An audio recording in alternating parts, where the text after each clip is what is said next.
Oh my. Okay, please hold. If you follow me on TikTok and Instagram, you would probably already know that I'm a photographer. This is not the only thing that I spend my time doing. I talk about my business pretty frequently on my other platforms, but I really don't talk about it too much on YouTube. I did mention it a couple videos ago in a little college Q&A, and I thought that I would kind of sit down and talk about how I started my photography business at 17 years old.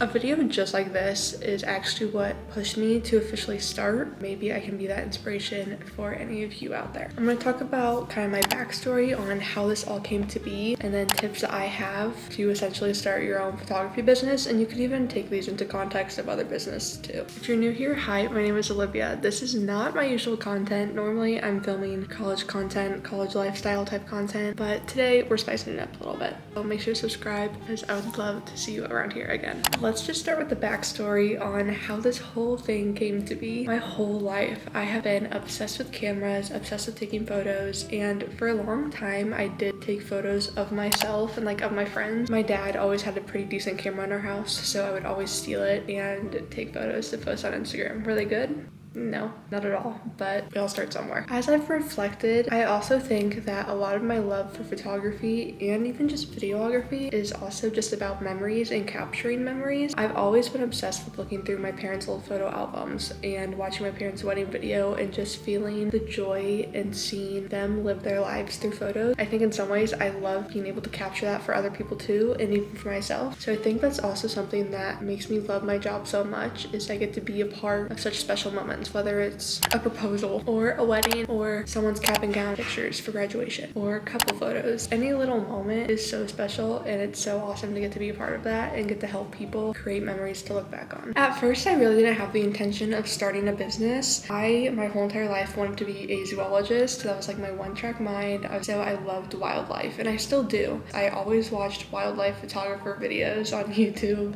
and just different documentaries like that, and I was like, that's what I want to do.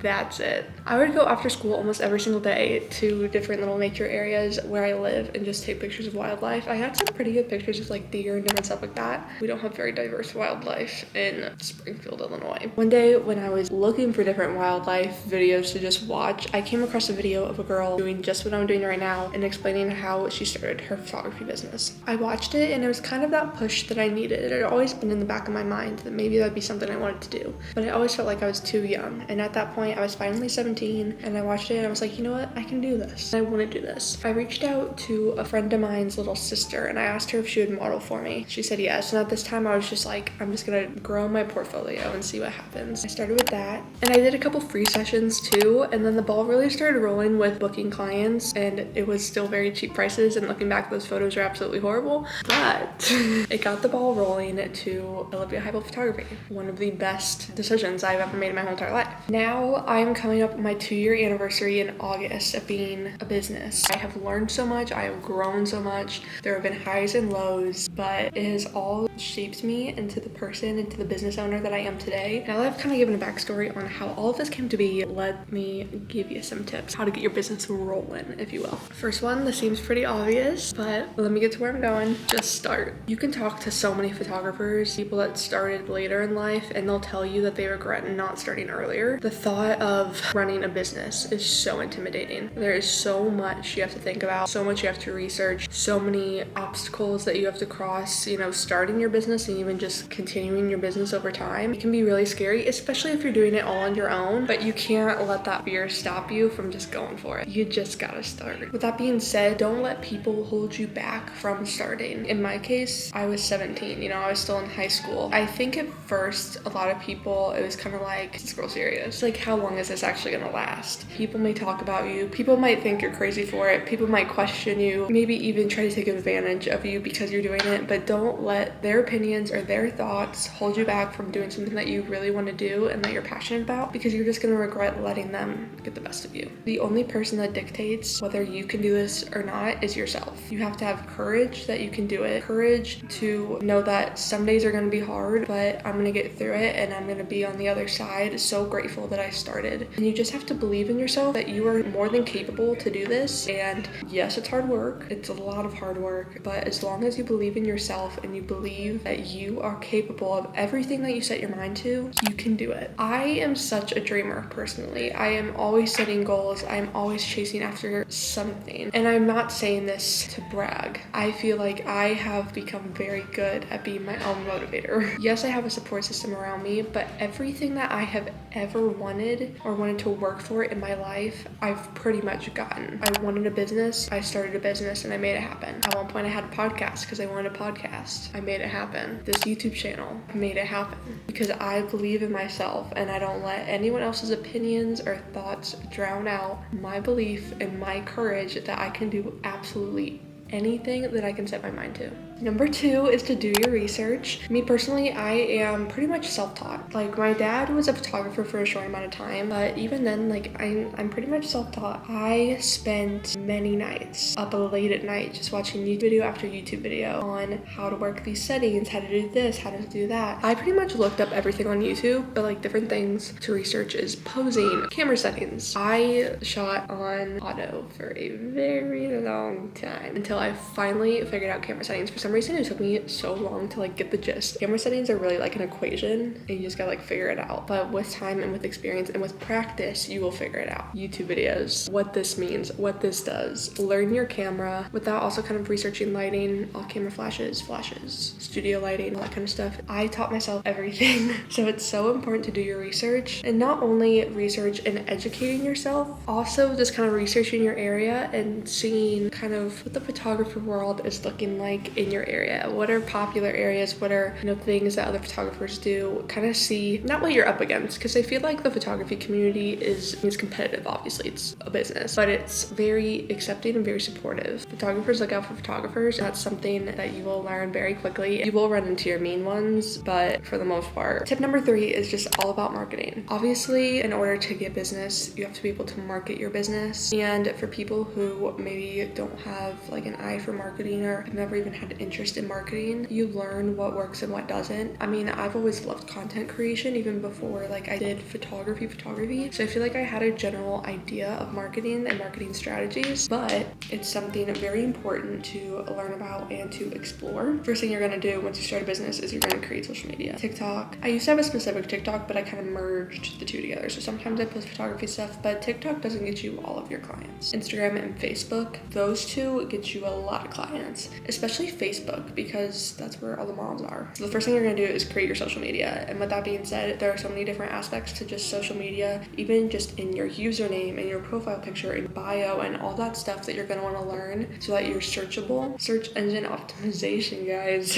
It's a thing. Once again, kind of look up YouTube videos on how to do all of that so that you can be successful and that your account can be found. Word of mouth is huge. I feel like it can kind of take a little bit to get there, but once you start having sessions, whether it's mini sessions, seniors, whatever, as long as you're doing your job well, people will talk about you and your name will get thrown around and people will start booking or suggesting you for family photos or whatever, and that is really helpful. Grandmas love to show pictures of their grandkids and they're like, oh my gosh, who took those? Olivia Heibel Photography. They're like, booked. Mini sessions are very big. That's really how I started. Like I did free sessions. You have to be willing to do free sessions. A, get practice, and B, get your name out there, and like you need to have a portfolio to show people. I still do free shoots just because it's nice to have fresh stuff, and sometimes I have a creative idea and I'm like, So I go on my Instagram and be like, hey, free session, who wants it? And people want it normally. So, there is so much to know about marketing and so much to learn about marketing and so many different aspects that go into creating good content, creating things that people enjoy, creating a good client experience, not only physically, but also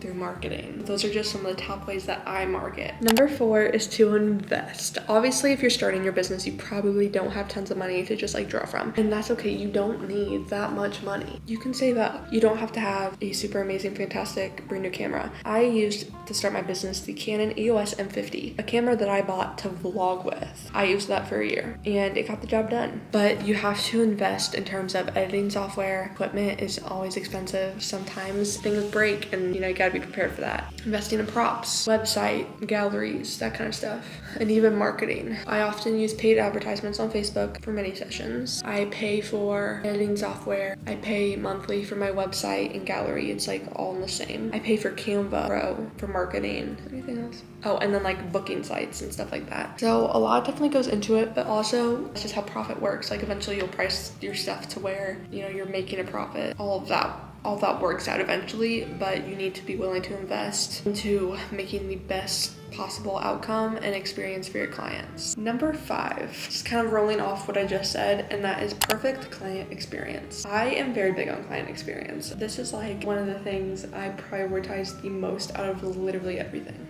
Ever since the beginning, I have done so much to make my client experience like seamless. When a client is texting you, when they have questions, you need to be overly enthusiastic. Very happy to help. If you have any other questions, please reach out to me. I want to help you. You need to be understanding if someone cancels, even if they cancel when you're on the way to your photo session. Even if they cancel when you are literally driving to the session. I hate when people do that. But you have to be like, oh no, it's okay, it's fine. You have to be so nice and so accepting and so like understanding, because people take that into account. I'm not saying be a doormat, don't let people walk all over you. Like, you have to stick up for yourself if you're running your own business, but at the same time, it's like that mentality, the client's always right. Sometimes you just gotta fake a smile. I make my experiences fun. We talk, we have fun conversations. I like to ask them who their favorite artist is, especially for seniors. I'm like, who is your favorite artist? And, you know, sometimes they're kind of shy, they don't want to tell me. This also helps break the ice. But then they tell me, I'm like, perfect. I play their music the whole time. I pull it up on Spotify and I play their music, and it just helps them feel more calm, and it just makes the session less awkward. I'm nice, I'm complimenting, I'm helping carry props, I'm helping with outfit malfunctions. Client experience. In the beginning too, I worked twice as hard to make everything perfect. Like, I would have a shoot and I would work, maybe even stay up until 3 a.m. just to have that gallery sent to them the next day. Is that crazy? Yeah. But people always said, oh my gosh, that was so fast. Oh my gosh, I love that. When I am writing emails or like talking in the inquiry stage, I use the word honored a lot.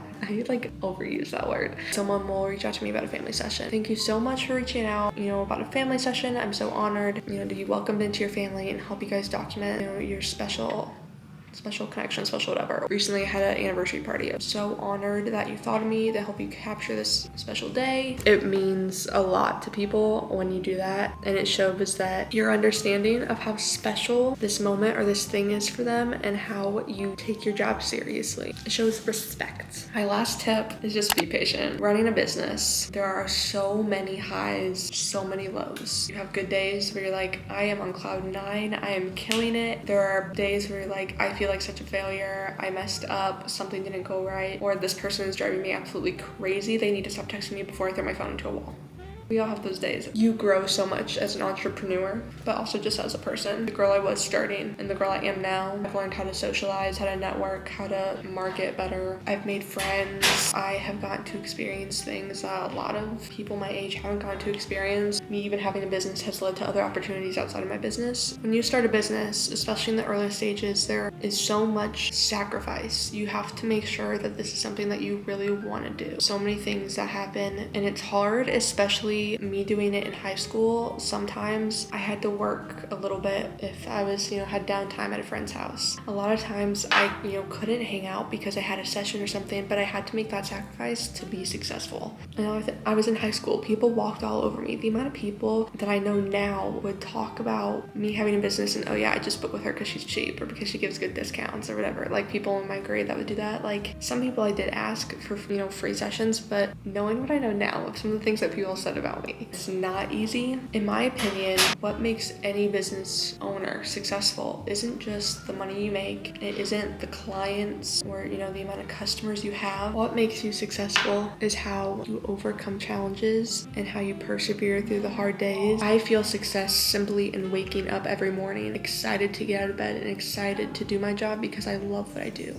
that is what makes me feel successful. Don't compare yourself to other businesses. Don't compare your work to other photographers. That will steal your joy. Comparison is a thief of joy. If you work hard enough, everything that you want to accomplish, everything that you want to conquer will happen. If you have any questions for me, comment them down below and I would love to help you out. But with that being said, I'm going to end this video. So thank you guys so much for watching and make sure to subscribe if you have not already. Once again, this is not my usual content. Normally it's college lifestyle type content. Today was a little different, but I don't know, I just kind of wanted to film this today. Make sure to subscribe. I post every Sunday and every Wednesday at 10 a.m. Central Time, so stay tuned on Sundays and Wednesdays for new videos. Once again, thank you guys so much for watching, and I will see you all in the next video. Bye!